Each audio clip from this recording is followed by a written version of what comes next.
মশলা ভালো করে কষিয়ে নিয়েছি। এখন শাকগুলো দিয়ে দিলাম এই মশলার মধ্যে। দিয়ে দিব মাছ, ভেজে রাখা মাছ এখন আমি এই শাকের উপরে দিয়েছি। আজকে রান্না করব লাল শাক দিয়ে পুঁটি মাছ। আর লাল শাক দিয়ে পুঁটি মাছ খেতে অসম্ভব মজার হয়। প্রথমে পুঁটি মাছগুলো ভালো করে ধুয়ে হলুদ আর লবণ মেখে এখন তেলে ভেজে নিব।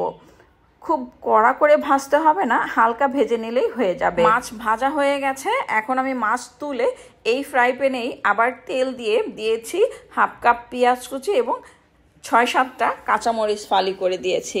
হালকা করে ভেজে অল্প পানি দিয়ে দিব মশলা। 1 চামচ হলুদ গুঁড়া, মরিচের গুঁড়া হাফ চামচ। এখন মশলাটা ভালো করে কষিয়ে নিব। শাক যেহেতু রান্না করছি, মশলা অবশ্যই ভালো করে কষিয়ে নিতে হবে, তাহলে খেতে ভালো লাগবে। দিয়ে দিলাম 1 চামচ রসুন বাটা, পরিমাণ মতো লবণ। এখানে আর কোনো মশলা দিব না, শুধুমাত্র হলুদের গুঁড়া, মরিচের গুঁড়া, রসুন বাটা এবং লবণ দিয়ে ভালো করে মশলাটা কষিয়ে এখন ধুয়ে রাখা শাক দিয়ে দিলাম। লাল শাক ঢেকে রান্না করা যাবে না, তাহলে শাক ফ্যাকাশে হয়ে যাবে। কারণ আগের মতো এখন আর লাল শাক লাল নেই, এখন কেমন যেন লাল শাকটা ফ্যাকাশে দেখা যায়। আগে যেমন লাল শাক রান্না করলে ভাত লাল হয়ে যেত, কি সুন্দর কালার আসতো, কিন্তু এখন আর কালার নেই।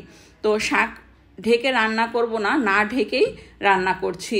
ভালো করে শাক মশলার মধ্যে কষিয়ে দিয়ে দিলাম 1 কাপ পানি। অল্প পরিমাণ পানি দিতে হবে।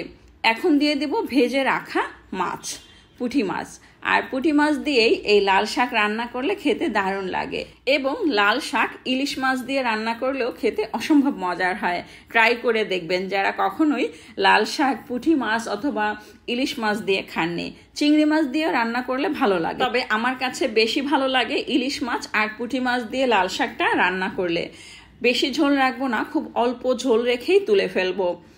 আর যখন আমি লাল শাকটা ভাজি করি তখন ছোট চিংড়ি মাছ দিয়ে ভাজি করি, ওইটাও আবার খেতে ভালো লাগে।